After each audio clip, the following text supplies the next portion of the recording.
Today is April 19th. The rundown Lisa is bringing to our friends at Lisa. Mattresses. $75 off. You go to lisa.com. They're just running this deal. It's crazy. It's wild. It's nuts. Buy a mattress, $75 off. It's already cheaper because they don't have the overhead and the crazy packaging of all their competitors. All they have is awesome mattresses. They have the best mattresses in the game. You could fit like 10 Nates on one mattress, and it's $75 off. Mattresses, Lisa.com. We're going to start. We have you two, Smitty, Nate, Flyers, Caps, Bloodbath, 3-0. It's everything that you couldn't want. I guess if you're a Flyer fan, you're getting obliterated. Your fans are being assholes. And thought you guys, let you guys hammer it out. I don't know what you can hammer out. Nate, you were originally going to go to Philly. Is that right? Is that off the table? We'll start with you, Nate. You're in the driver's seat, so you can go first. First, it's nice that you let Smitty on because, as you once told me, the rundown is for winners and the Flyers are losers, which makes Smitty a loser. But it's nice that he's on. Nice that he's getting some airtime.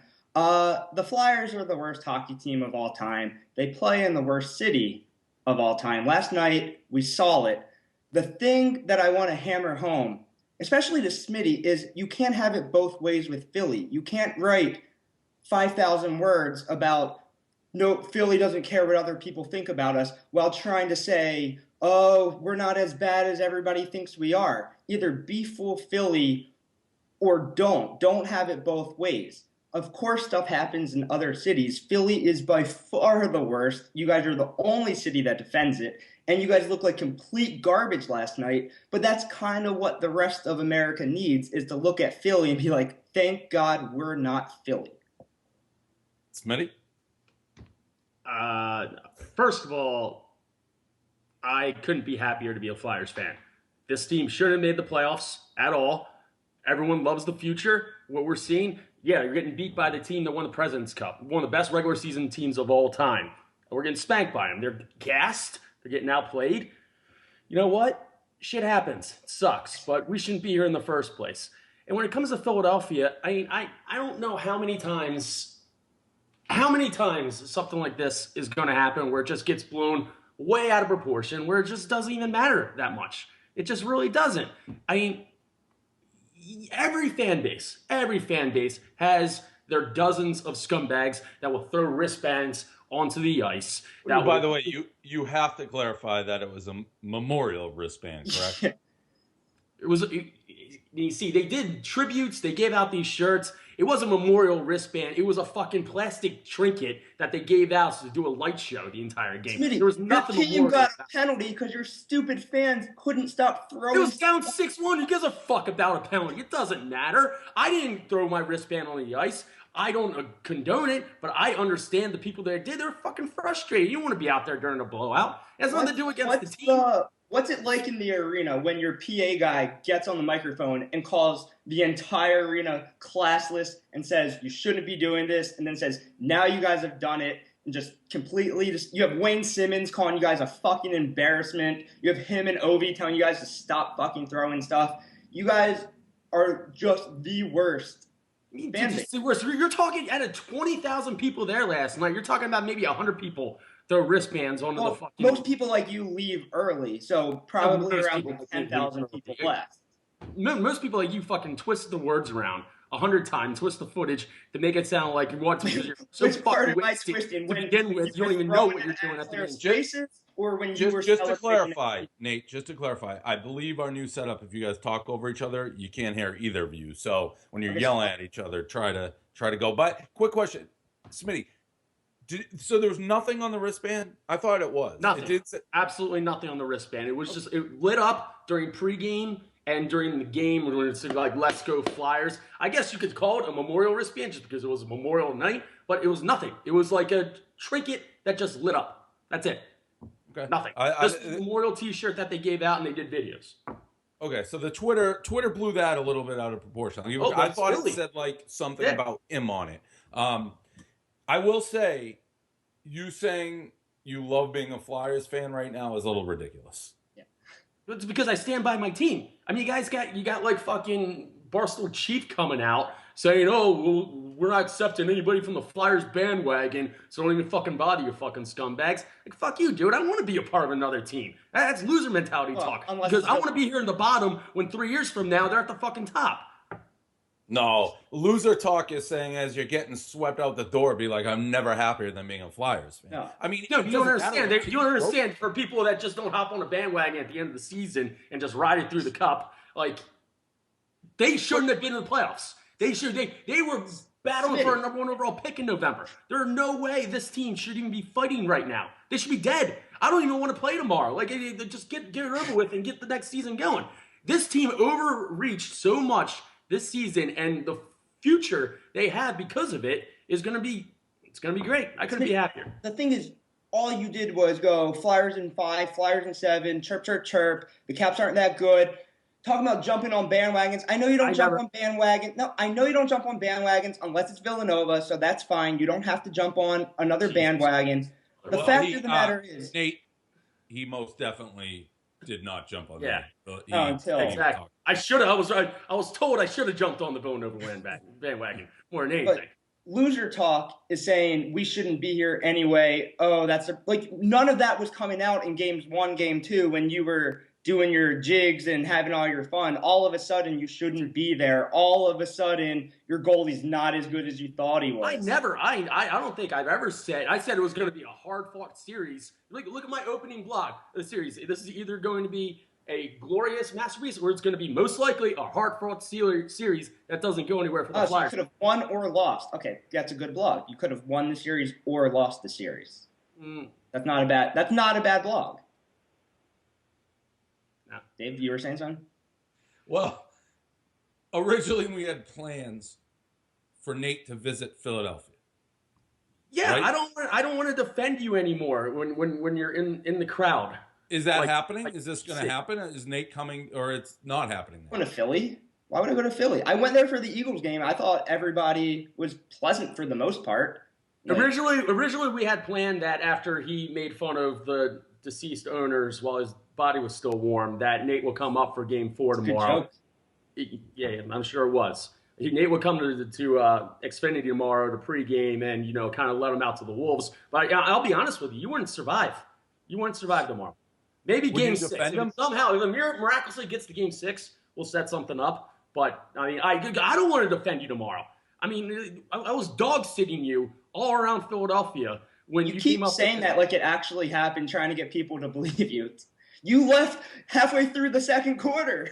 I went to go sit with my father, who was having a heart attack across the stadium because I'm a real fucking fan and American. Meanwhile, all you're doing is fucking chirping. I'm holding back people from coming on that entire town of Delco from coming down your throat the entire time. Come tomorrow. Do it. I'm making content while you're sitting there like that and then leaving in the second quarter. That's what's happening. You're not dog sitting as you like to put in your little blogs. No, that's not what happened. That's exactly what happened. I'll leave this last point. Nate, my podcast this week is with Peter Chernin. He's the big dog. Out of the blue, he said he listened to my last podcast when I told you that joke wasn't funny. He thought that was the most impressive thing I've done, sitting you down in the corner. He said it wasn't even remotely funny. He's not offended by anything, but the fact that you thought that was funny enough to tweet, he's like, it buys you so much credibility that you can see a not funny joke that makes no sense. So he was 1,000% out of the blue. It's a nice thing he said to me. He goes, when you said on your podcast that you took the time to discipline one of your inferiors and let him know it better be funny if you're going down that road. So thank you, because you actually made me look good. Now let's bring on Dan and Kevin. Thank you guys. That was a good little exchange. Have a good one. What? Said I'm a team player. You're welcome. Yeah, you set me up. You set me up. You gave me a nice set, and I spiked it right in Chernan's grill. Now, how do we switch this? Okay, see you, Nate. Okay, this is actually going swimmingly well if I see KFC. That was smooth. It was, yeah, smooth. It was stunningly smooth. That was tough. That was tough for Smitty. I think Nate probably held his own better there. Nasty Nate, when he gets a little cocky and tries to do the Prez shtick, is tough to listen to as well. But let him have his day. Let him have his day. Nate Blogg came in with that little opener pre-written. He had that in the can. Yes. But it came across well, so I'll give him that. But that was definitely a little, he wasn't really freestyling there. No, Nate had his strokes written out. I would give a decisive victory to Nate on that one, though. Oof. I mean, Smitty, to his defense, is fighting with one hand behind his back. I will say, to say you couldn't be happier being a Flyers fan right now, that seems a little outrageous when you're getting your brains kicked in. Well, and we've had this. I think we had. When did we talk about this, Kevin? We talked about Philly and how Philly just needs to own it. Like it's this kind of like middle ground where they don't want to be cast as like the degenerate assholes who throw memorial wristbands on ice, but they want to be known as like the hardcore savage fans that won't let you come into their building and like talk shit to them. Just be the assholes. Just be the assholes and throw the stuff, and I'd be fine with that. I will say Twitter misled me because I thought those were memorial wristbands. Smitty's saying they literally had nothing on them. Yeah, but even still, the fact that, again, we're at a Philadelphia event with guys getting hit in the face with something from the crowd. It doesn't matter to me if it's a memorial wristband or a light-up wristband. The point is that they're getting penalties. The team is getting penalized for Philly behavior again. I don't really think it's that terrible, but then for them to be like, this is so spun out of control, it's like, no, man, this is what always happens. Just fucking be. I kind of like it. That's been my point from the beginning. I kind of like that. Philly should just go full heel and just throw shit at players every game and like have it be a thing. Like the 7th inning stretch comes around, you throw shit at the opposing team if the game's not going well. I want Philly to do that. Moving on to the next subject. The Russ handshake yesterday. So the Thunder are playing. Westbrook has this pregame. I don't know if you guys, by the way, listen to Caleb's podcast, but he basically, I think these guys are doing his guest dance. He had this guy Hutspot on who was like dancing with Odell Beckham at his house. He's the rage. Anyways, it looked like they were doing his dance. Charlie Villanueva, who I had no idea was even still in the league, walked in the middle of it, and Russ basically freaked out, threw a couple guys out of the way. Thunder lose. Big Cat, what do you got on this handshake? That dance is so fucking ridiculous. It's so ridiculous. I mean, I don't even understand what they're doing. There's like 17 parts, and they look so ridiculous. I thought that even though it's a semi-hot take, like doing that to Russ Westbrook before the game had to have gotten into his head a little bit. Like it had to have. And also Cameron Payne, the guy he does it with, that guy is like the dog and pony show. All he does is dance all game. He doesn't play. They just shoot to him on the sideline, and he's acting like he's the Monmouth bench or something. You're in the NBA, dude. Just relax. KFC. I don't like the dancing because I'm like a white nerdy guy, so I look at that and I think it's ridiculous. I think, though, it's more of like a hardo move to be Villanueva and whoever the other guy was just walking in their way.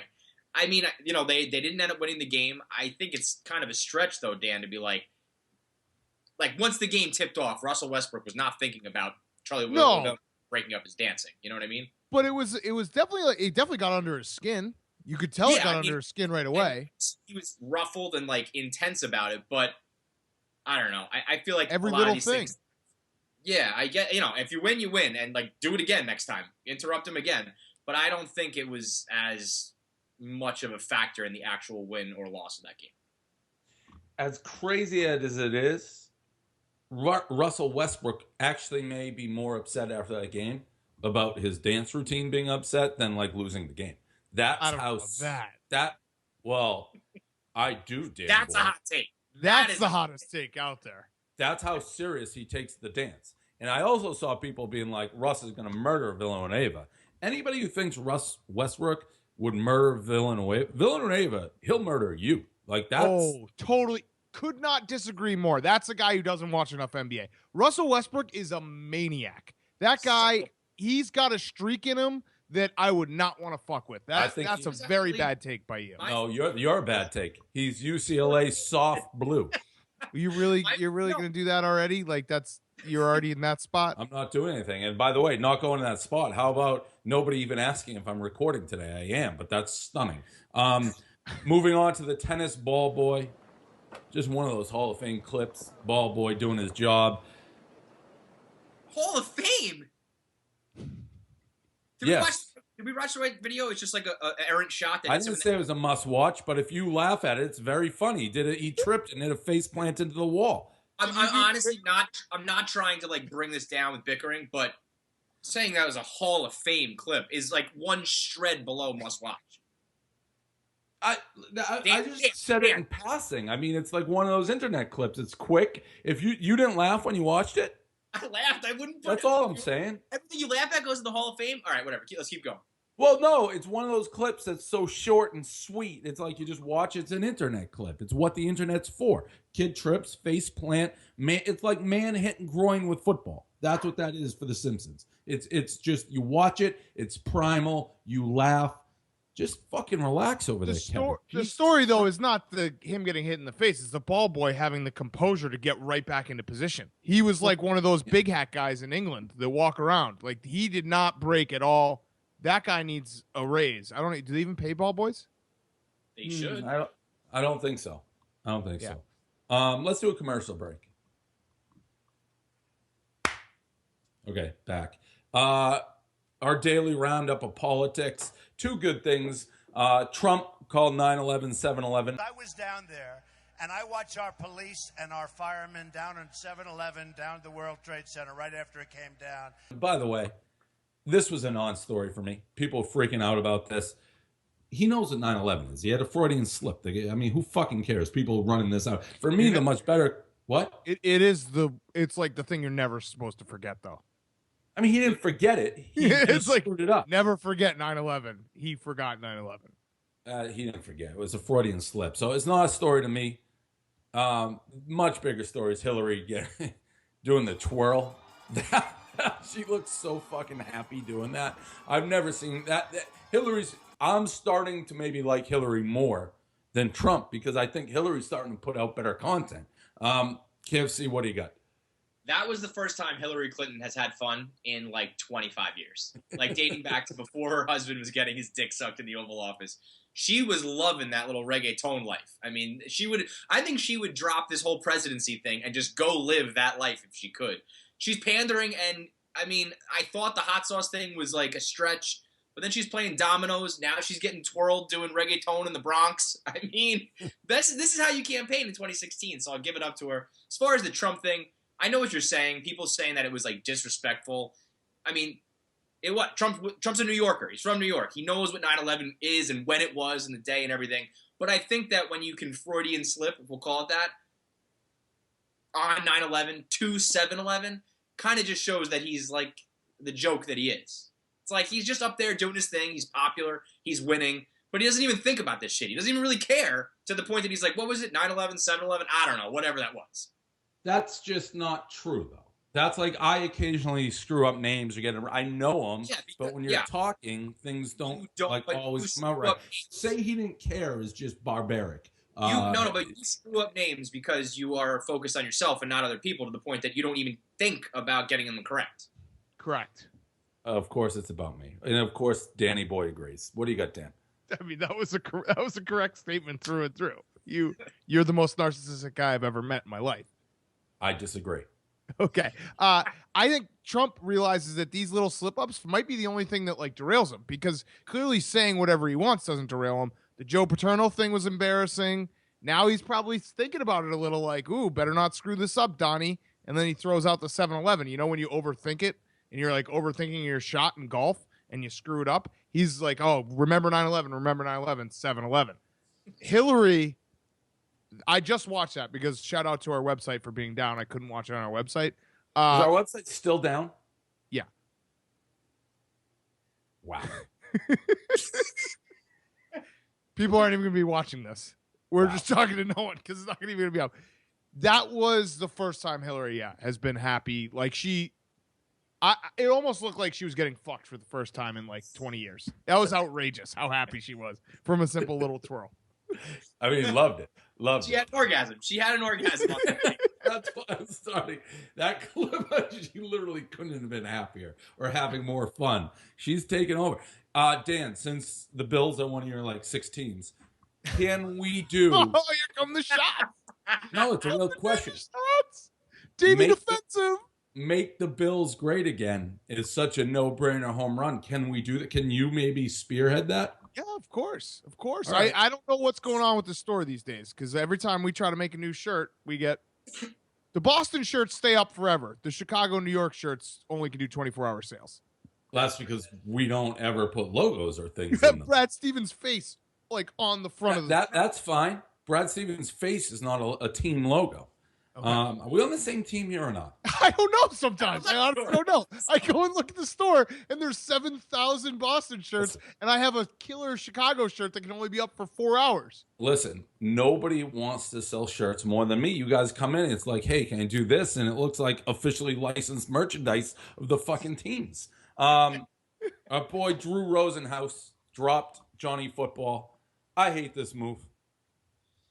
What happened to friends through thick and thin? What happened? It's easy to be your agent when things are going well. The player should always drop the agent. Why do you have to go publicly say you're not his agent? This is when he needs his friends. So, I don't know. Johnny didn't look good at Coachella. His arms are a little flabby, whatever. But why do you have to make a public announcement now that you're dropping him? That makes, and I'm not exaggerating taking Johnny's back. It just doesn't, like, what do you gain, Rosenhaus, by doing this right now? You just look like I don't want friends like that. KFC? It's PR 101. Johnny Football is a sinking ship, and he's as toxic as can be.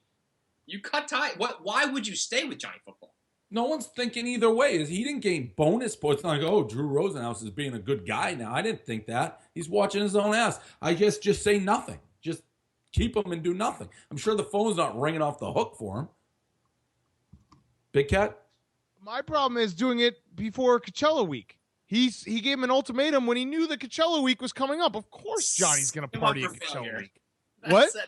That's setting him up for failure. That's yeah, just not. It's like, come on, man. You know he's going to party. Like, you can't let a party. Like, obviously Johnny's probably got an alcohol problem, right? Like, not to joke about, whatever. But before you get treatment, you got to have one last party, right? Everyone knows that.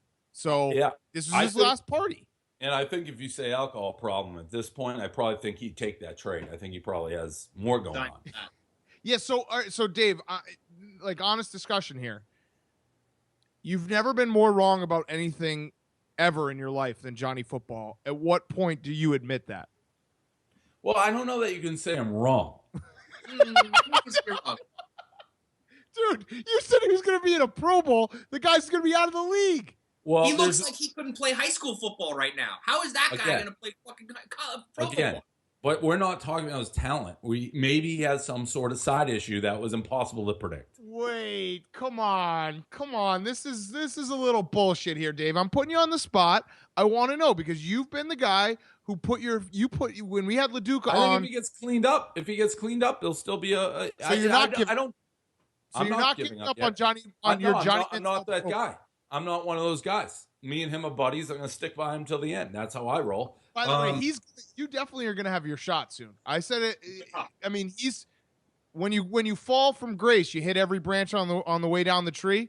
Dave Portnoy's branch is like the one that's, maybe like an inch off the ground. He's going to hit that branch on the way down. You guys are going to party. He might end up working here. He might need a job soon. Forget about partying with him. He'll be blogging. Let me tell you this. If he will reach out to me and I become his guy, what was his guy at A&M, like Johnny something?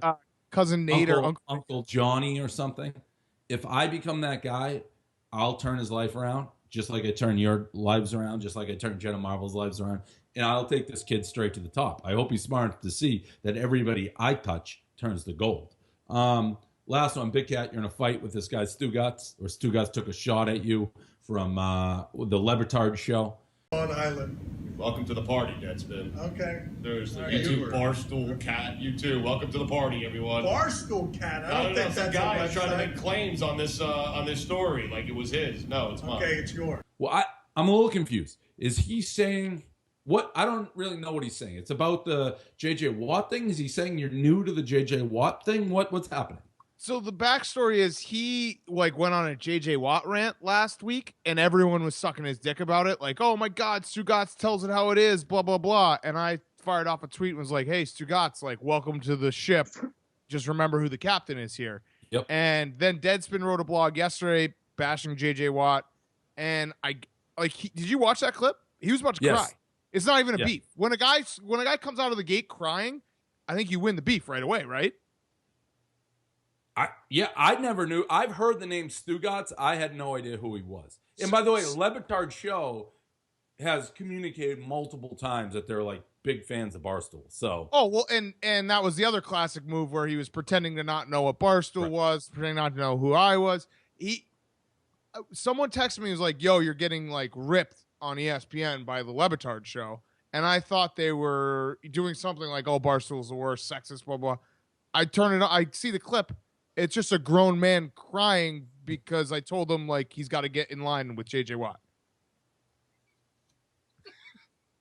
It's like unbelievable. I don't even know what to say. Yeah, the way that clip ended, where he's like, "It's mine, it's mine." I mean, I don't like anybody claiming certain things on the internet because like we're all here to give our commentary, but Dan has pretty well established himself as the JJ Watt guy here. So, and like you said, I think you tweeted, right, Dan? There's plenty of JJ to go around. We can all make fun of him, so it doesn't have to be yours or mine. I was joking with him. I was like, dude, we can all hate him. It's not a big deal. And he was genuinely upset at Deadspin and me for like being like, oh yeah, we hate JJ Watt. That's a rundown. I feel like it was smooth. Any post show? I thought it was pretty good. And so I also went on the Dan Patrick show. So that might have been why he also I was gonna say they didn't call Stu Gatz to go on Dan Patrick by JJ Watt. They called Barstool Cat.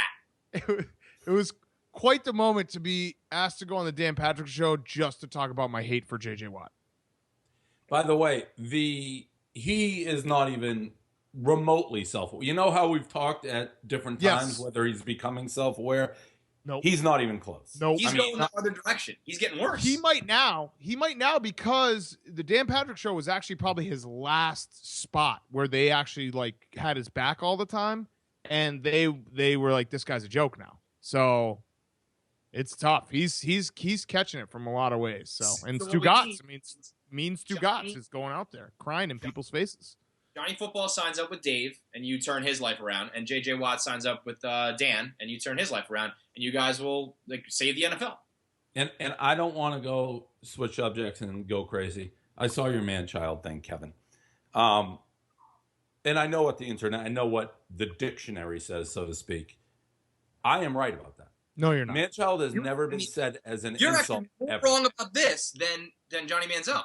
Two of the most wrong things ever. You've never been more wrong, Dave. Dude, you can run around. Listen, you can concoct your own definition. How many times?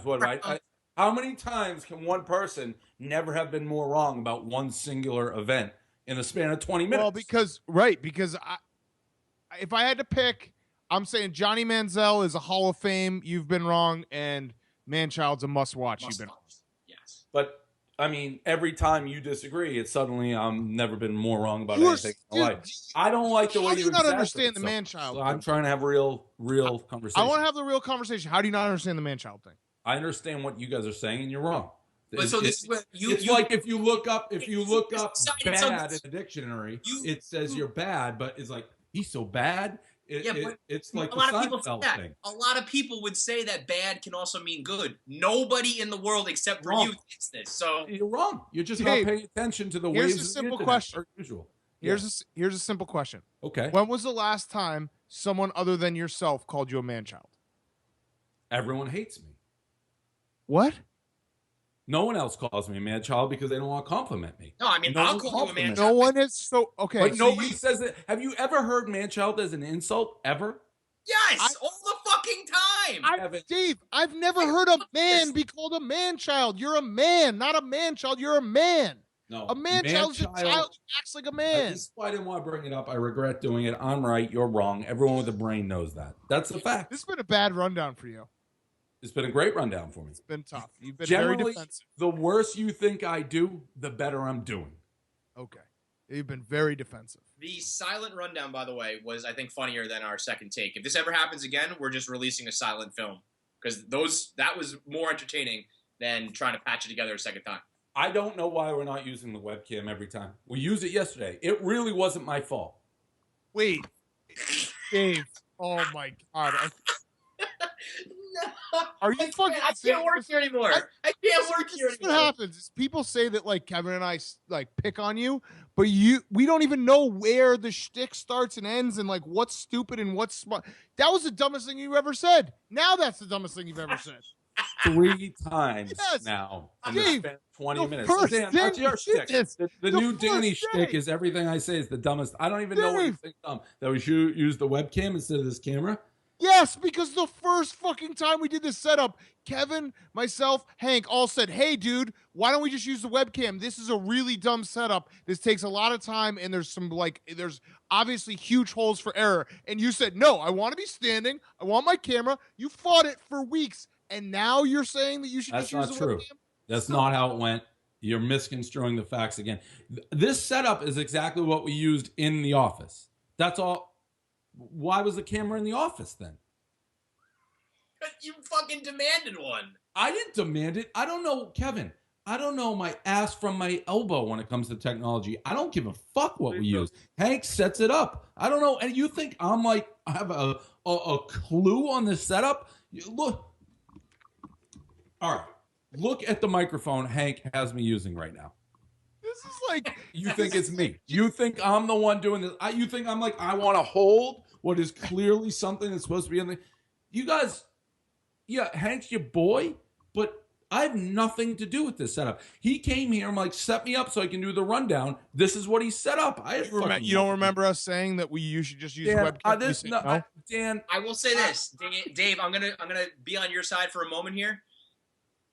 I like that move from Hank because it made him seem like he was doing something. Because otherwise, we could just record this on a webcam. So Hank rolling in there with the cameras and the tripod and the whole production may have been a thing for Hank to try to overinflate his value here. By the way, so for a fact, you wanted it on you. I have breaking news from our web guy. The site is under attack. What? He said a DDoS site is under attack. Now you guys can go do what you do. I gotta go deal Oh, with this. come on. Like you're gonna not just hit F9 like the rest of us? Dave's gonna go in and crack some code and beat these hackers. You're doing the exact same thing as us.